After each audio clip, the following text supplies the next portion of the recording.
Hello and welcome to this small unpacking of these 4 boosters. And why I'm doing it like this today is, just I wanted it to be a little bit more, um, let's say, chaotic maybe.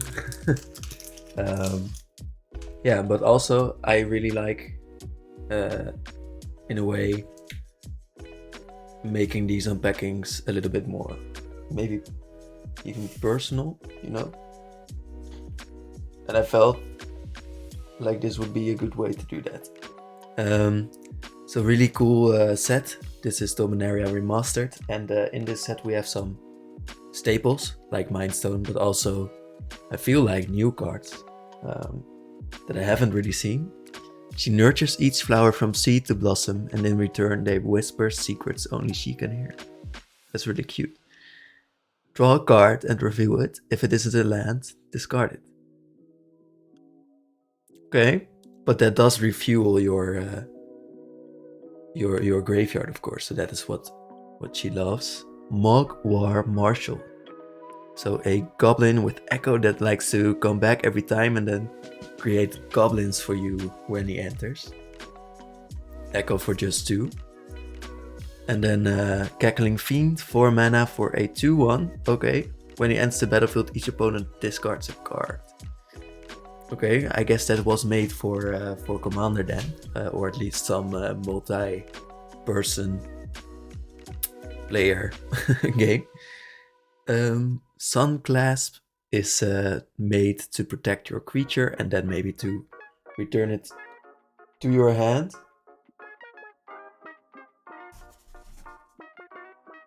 If you want to do, I put the cards very close to you, so it should be, I guess, easier to see, but doesn't seem like my setup was very sufficient. But Undying Rage, I think I've seen this one a lot though, and doesn't really feel like a Dominaria remastered card, but it is about Rata, and of course it is still a Dominarian card. We have Wild Dogs. This feels new to me. At the beginning of your upkeep, if a player has more life than each other player, the player with the most life gains control of Wild Dogs. Oh, that's interesting. So Wild Dogs will be on the side of whoever has, I guess, the most food for them. And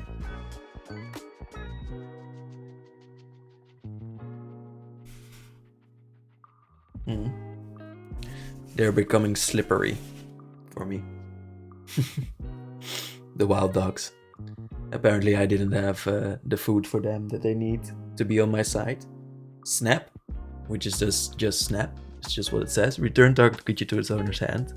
Untap up to 2 lands. So that's interesting, because then it is free, but it is also an upside, because maybe you can get more mana back from it. So that is a really good card, I would say, for a common definitely, but very interesting that it is so cheap. Fact or Fiction, that is of course a very famous card as well. You can definitely use that in a lot of decks, and this one has cute new art that I was most surprised by in this set, because Slimefoot is apparently such a cute guy. Who thinks knowledge can be gained by making saplings grow in a book. Flametongue Kavu. Kavu is a creature type that really has a big fan base, so I understand why they put that in there. When he enters the battlefield, deals 4 damage to target creature. So it's removal and you get a 4/2. That's exactly what I guess Red wants. Dodecapod. I don't know what Dodeca is. Is that 8? 12? If a spell or ability an opponent controls causes you to discard it, put it onto the battlefield with 2+1 counts instead of putting it into your graveyard. Okay, so a little bit of discard hate. Might be good sometimes. But against very specific opponents, it is good. Then we have an alternate art of Decimate, which is, I don't know what it features, but it is a dragon getting attacked, which feels very Gruul indeed. Destroy target artifact creature enchantment, and land. There's no sweeter sound than the deafening thunder of utter destruction, says Kamal in his bad boy era. We have recoil, another sort of alternate art. Return target permanent to its owner's hand, then the player discards a card. Could be a removal thing, if your opponent doesn't have any cards in hand. That is. We have the Boros, which is an enemy color actually. But a foil split card, and this foil, by the way, feels really good. And also, a very special thing is that this is not Pringled. So they really put some effort into this set, it seems. Foil, a bit hard to see, always. But a mountain, which is in the old bordered version of it. And it feels very much that way with the retro coloring scheme, and then a zombie token here. So let's get these out of here and go for the next one. So yeah, let me know if you like prefer this or prefer the more edited version of the unpackings, where we maybe go into the lore. Maybe you want it to sometimes be this and sometimes be the other thing. Nomad Decoy wants to, well, be a target for all the spears that are flying through the air in this art. He can tap target creature, so that is why he is a decoy, and he won't be caught by the creature because it just taps them. But then Threshold, tap 2 target creatures if you have 7 or more cards in your graveyard. Should be easy to do, and that is, I think, an interesting piece of flavor where if more of your cards get killed, your decoy becomes a juicier target. If you can take something from a nomad, it's probably bait. Ooh, okay. They don't like being stolen from. We have Urborg Uprising, of course a very dominarian place. In Urborg, few things are less permanent than death. And that is a very poetic piece of art. Let's call it that. Return up to 2 target creature cards from your graveyard to your hand, and then draw a card for 5. That is a value, but so yes, 3 cards of value for 5 is not bad, but you do need the right things in your graveyard, of course. Then Renewed Faith.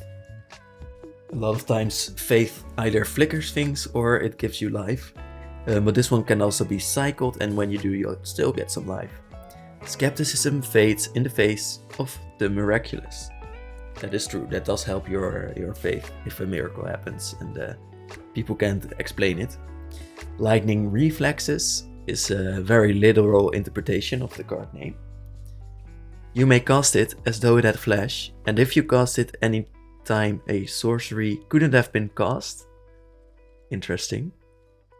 So like at instant speed, I guess. The controller of the permanent, it becomes...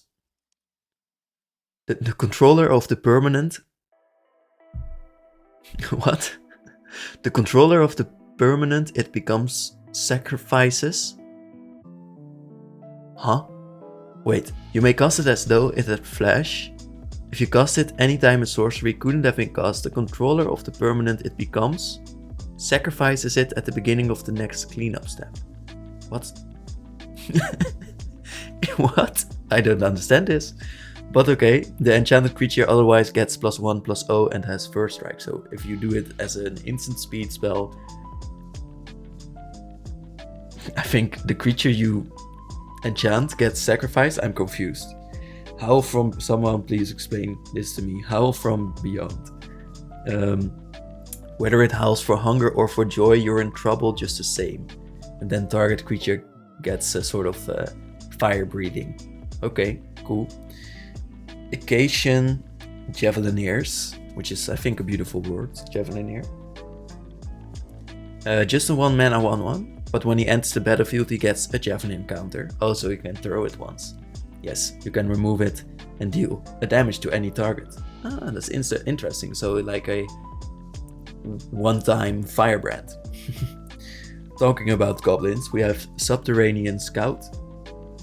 When he enters the battlefield, target creature with power 2 or less can't be blocked this turn, so probably a goblin you will be targeting there. And when things get ugly above ground, goblins resort to alternate routes of passage. Well, goblins aren't usually the most beautiful people themselves. Break asunder, destroy target artifact or enchantment. No good will come from this. Okay, very gruel thing here to see someone smash something. But you could cycle it as well. Counterspell, we all know this. I don't think this needs an explanation, and that's actually very interesting as well, because this spell just needs 3 words, which is very aesthetically pleasing to me. Freezing. We have Sarah Angel, which is somewhat of a classic as well.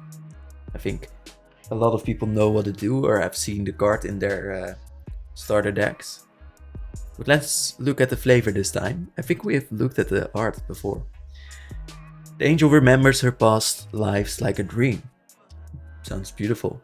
Her song held up meadows. Her blade drove back darkness, and her wings carried her across the ages. Alright. We can destroy a creature for 6 mana. If it's not black.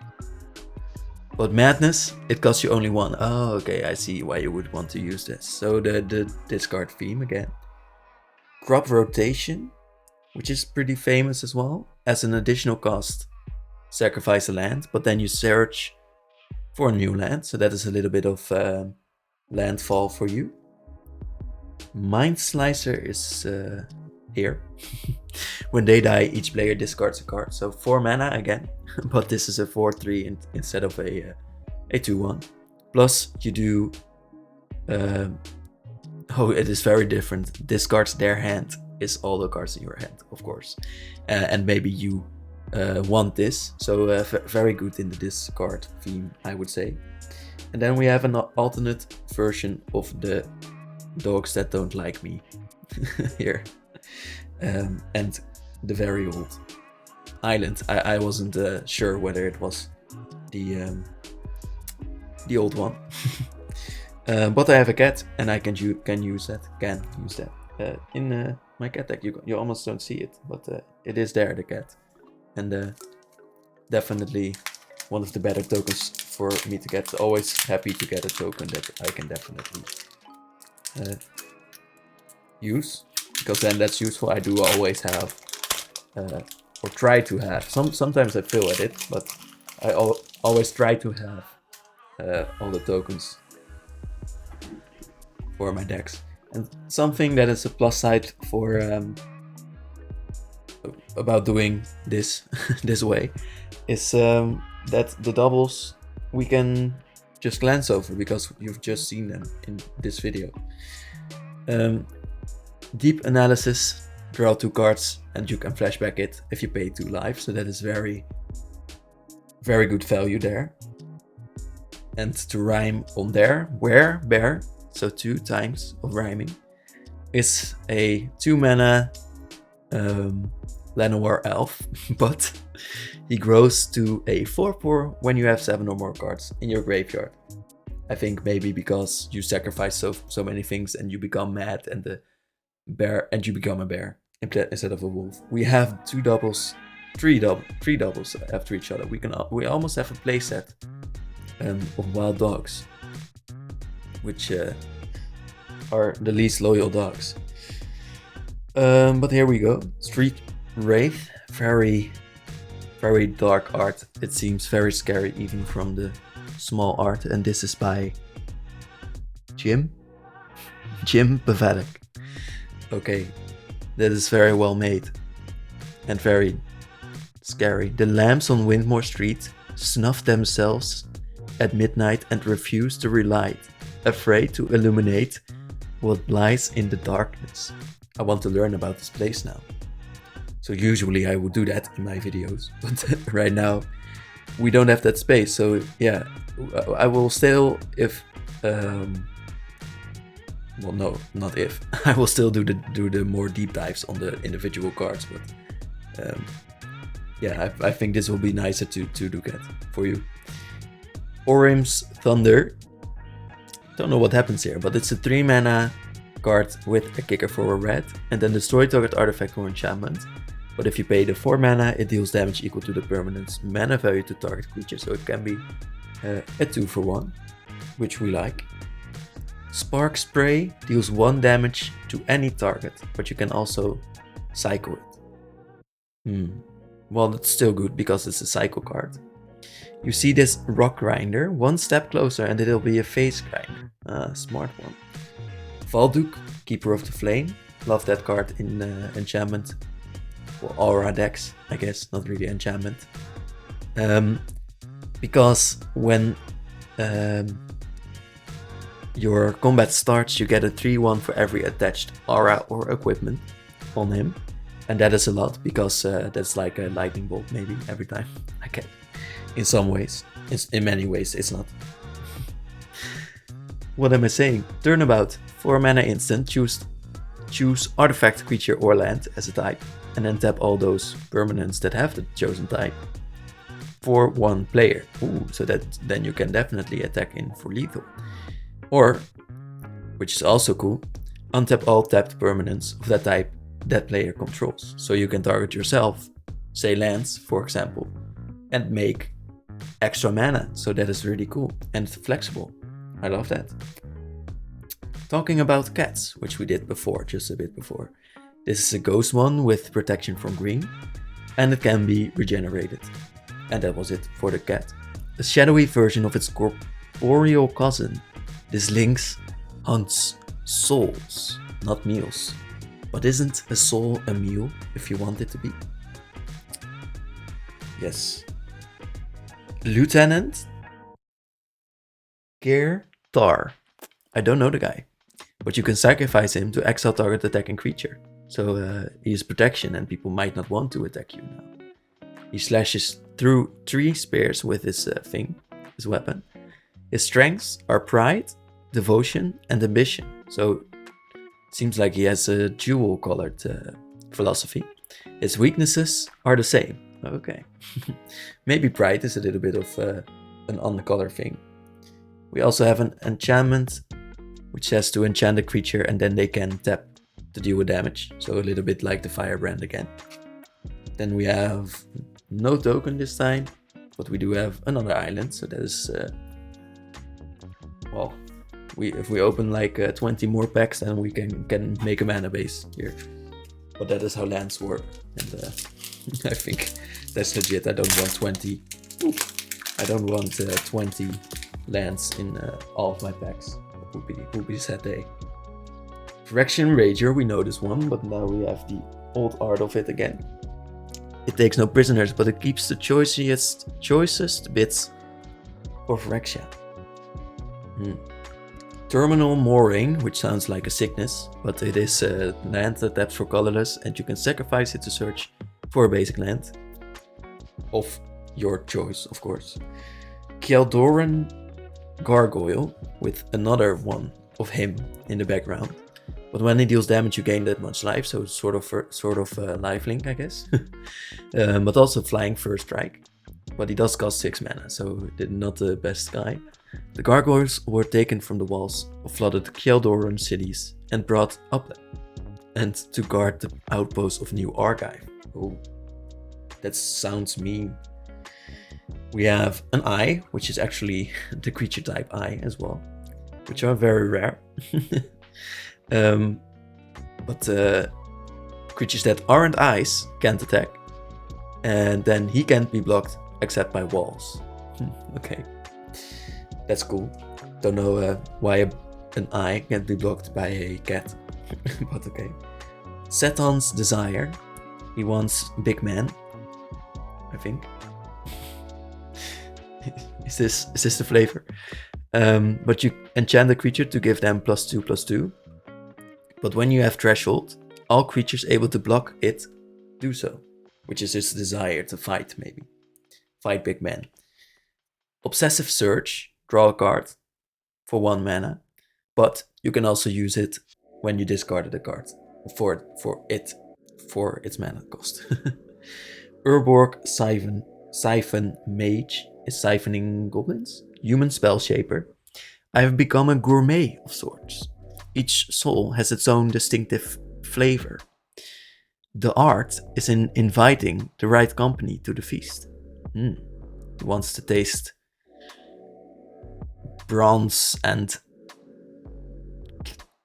rotten flesh. But for 3 mana you can discard a card, each other player loses 2 life. You gain life equal to the life lost this way, so maybe 6. We have more Javelineers, still a beautiful word. Maystill Histrodon is new. You can cycle him for 3, which is a lot. And then otherwise you have a 7 mana first strike haste. That is a 4/4. The goblins tracked the Histrodon with much stealth and cunning. Then they were eaten with much pain and yelling. That is a good rhyme. We have... Is this an older version of Radha? I am not sure. But when she attacks, you add double red, and otherwise you can tap her for green, which is the flavor of Kelt, the attacking, but also Radha, who brought about the strength for these people. Step aside, weakling, or I'll swat you like the bug you are. We have more Kavu, which sounds like something to eat right now. Dralnu's Crusade is a 3 mana enchantment to give all goblins +1/+1, and they become black as well, maybe. Don't you agree that Mog intellects are improved by zombification? Yes, zombie goblins is what you make. Let's switch this up a little bit. We have Necro Savant with a very weird sign next to the name, which I don't know. To be honest, maybe something very special, and I glance over it, and then you can tell me. A 6 mana zombie giant, which is a 5/5, which is overpriced. But then you can sacrifice a creature to return it from your graveyard to the battlefield. Activate only during your upkeep. Oh, so once a turn you can do this. Oh, I guess you could do it multiple times during your upkeep. We have a mountain. So 2 of those, 2 islands. We have an elephant, which you always need to have, because there are cards that force you to make them. And Savine's Reclamation, which says return target permanent card with mana value 3 or less from your graveyard to the battlefield. But if you flashback it for 5, you may copy the spell and you may choose a new target for the copy. So you can get 3 permanents back for 3 mana with mana value 3 or less. And if that isn't satisfying, the fact that that is 3 times 3 for 3 mana, then I don't know what will be. Maybe the sound of opening packs, which I find very satisfying. And otherwise, I wish you a nice day, and thank you for watching. Bye.